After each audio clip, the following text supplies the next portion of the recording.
Hey, what's up? I'm Devin Kennedy, and you are watching The Music Enthusiast.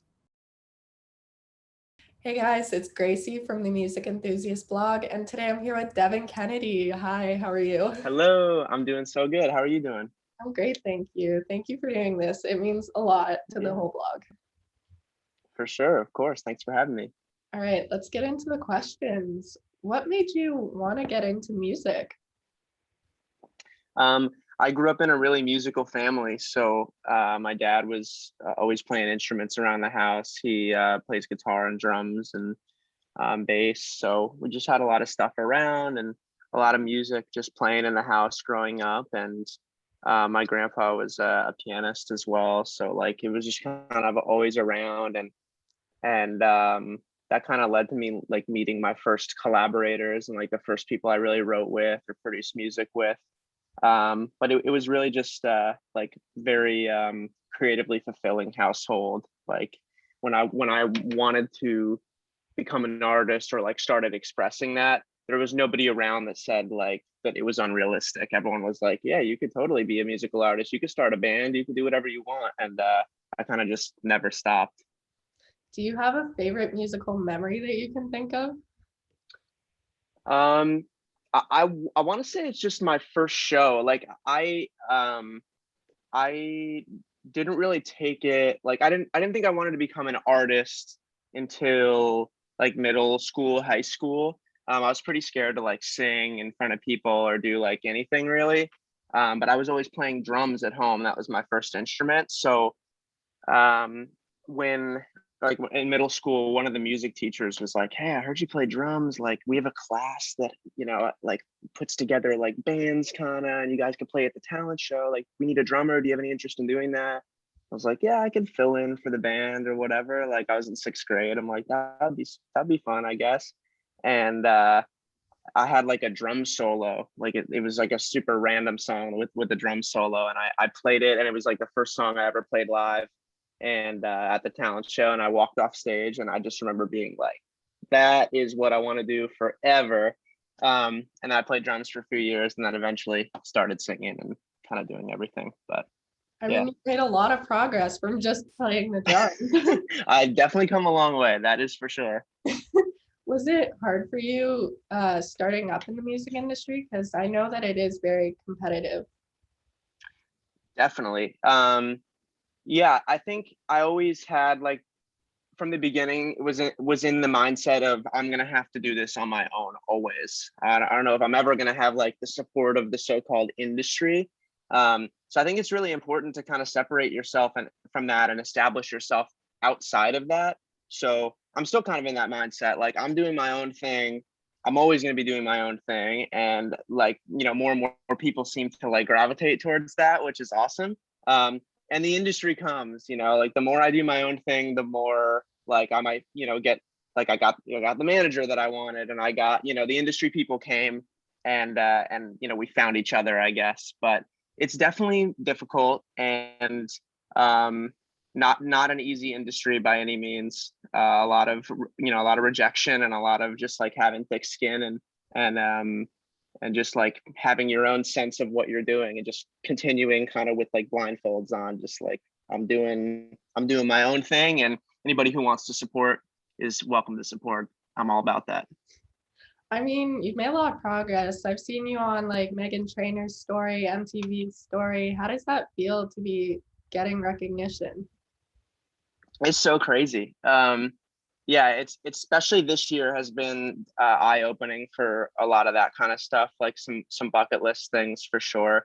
Like I said, I've been doing it for a really long time, and I was in bands for a while and like touring, like that didn't work. And then I was just producing for people for a while, just writing, and then doing my artist project, a couple different versions of that I felt like didn't work out, started over a few times, over like, overthinking everything, all that kind of stuff. And yeah, it just feels amazing to get recognition from peers and people that I look up to, like Megan Trainor. Like, are you kidding me? I'm on her Instagram story. That's the craziest thing that's ever happened, Like I was sitting with my friends that night. I'm like, is this real? Like, are you guys seeing this right now? So yeah, it's definitely wild. Yeah. How do you find inspiration for your music?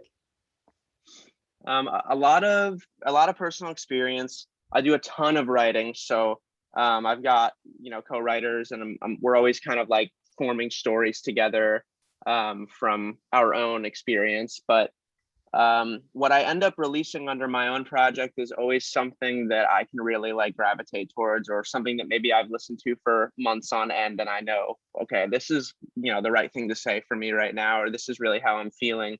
Um, and that's always what I end up releasing. Like, even if it's, I'd rather choose that song that I gravitate towards more to like the concept and what it says, as opposed to like, oh, it's really catchy, like that's important too. But I really think the message is super crucial, especially for like putting it out under my own name. I feel really strongly about that.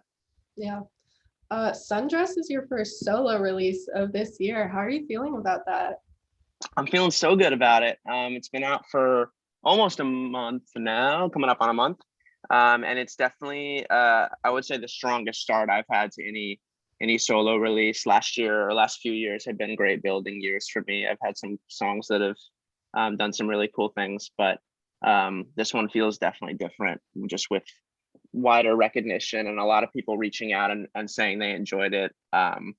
It's super special. And what makes it really special too is like I'm still just here making it with my friends. Like, I'm still just writing the music and producing it, and like involving people that I've known for like 6-7 years, that we just came up together, and like winning and having success, or getting recognition with your friends, is definitely the best part about all of it.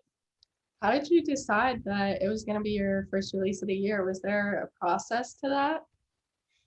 Yeah, I tend to run about a year or like 10 months behind with releases. So like I wrote this about midway through, like June of last year. Oh, wow. And I always do that. Is like I sit on it forever, and I make like a lot of changes to it. I make sure it fits the project, or fits like the vibe that I'm going for. And then what I'll tend to do is kind of like look at whatever 5 songs or whatever I think I'm going to release to start off the year, and I just kind of think about um what people, I think, like what's going to represent the project, like what can people listen to and say like, all right, I want to hear the next single. um and when we wrote that, or when we wrapped it up and got the like the final mix back of Sundress, it was like, dude, we gotta put this out first, this is so good. I love that song so much. We were so excited when we finished it, so it seemed like an obvious choice. Especially releasing it early kind of like gives us time to make it hopefully a summer song for some people. I know that you have a music video for it, and that's amazing. I was literally just watching it. Um, Awesome. like, how was the inspiration for that? We knew we wanted to do something. I mean, my project is like very like West Coast, very California, like lots of beach stuff. And so we've been in that world for a little bit. I've been wanting to like dive into more like kind of like borderline trippy editing. Like, I wanted people to watch this music video and be like, whoa, I gotta see that again, that was crazy. So um we thought about the concept a lot, but what it came down to was, there's this director, Evan Hara, who did the video. I'm a huge fan of his work. He's done a bunch of stuff for some friends of mine, and so I've been trying to do a video with him forever. And I was like, dude, what about this song? And he came back and was like, well, what if we did this with this floating dress? And like, I know how to do it, and I love the song. And I was like, dude, let's go for it. So it came together super naturally. Like, I love working with people who are passionate about the music. So that was like the number one thing. Like, if you love the song, then I'm ready to pull the trigger and do the video. And he killed it. Definitely my favorite video I've ever done.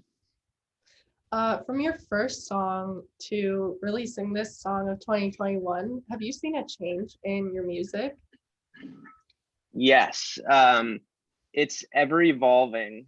I I would just say that in the beginning of like this iteration of my project, I still had no clue what I was doing. Like, I was still just making songs. I mean, I still have no clue what I'm doing, um, but I think I have a little bit of a better idea now. Like, back then it was like, oh, well, let me just throw a bunch of sounds in here and see what happens. And then sometimes like something really cool come out, and then I'd release it. But now I have a pretty good idea of what I'm going for, and the production and concepts of the songs and all that, and the visual identity is something I've worked on quite a bit. So yeah, I'm just getting better, just keep working. Yeah. Do Yeah. you have any future projects that you could hint about or tell us about? I've got a lot of cool stuff going right now. I've got another single coming this month. And that'll come along with the video, and I just have no plans of stopping. I'm in a good spot right now with a steady stream of releases coming down the line that I'm just kind of wrapping up one by one. So I would say look for a song every month. From here on, I really no reason to stop. So Yeah. Speaking of your songs, do you have a dream collaboration? Yeah, I would love to do literally anything with John Mayer. So John, if you're watching, you want to produce something, you want to write something, you want to just play guitar together, let's do it. That would be amazing. I'll send this to him. Send it via DM. Let's just see what happens. You never know. If it happens, do I get like partial credit for making it happen? Yeah, we'll find a way to work you in. If we can if you can bridge that gap between us, we'll make that happen for sure. This is more of a fun question for you, but if you could describe yourself and your music in 3 words, what do you think they would be? Okay, let's go with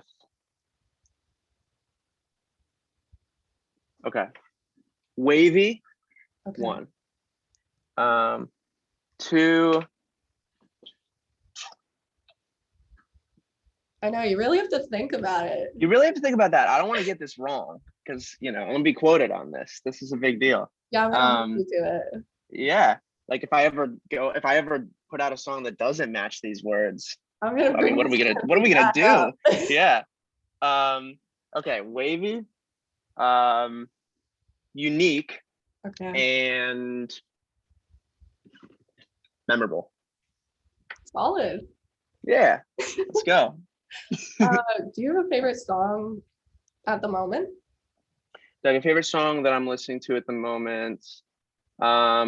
Yes, I just listened to the whole Quinn 92 album, which I love Quinn 92, but specifically the song with Alexander 23, the We Don't Talk Enough is the name of the song. Super good song. All right, last question for you. Our website is all about like up and coming artists. Do you have anyone that you have your eye on or that you would recommend to others? Definitely. I've got a lot of dope friends who are putting out awesome music. My friend Dan, who I write with quite a bit, is in a band called 20 Love. Definitely check out 20 Love. Super cool new artist. Friend of mine, Chris Lee, is a great like R&B artist, has like one of the coolest, smoothest voices I've ever heard.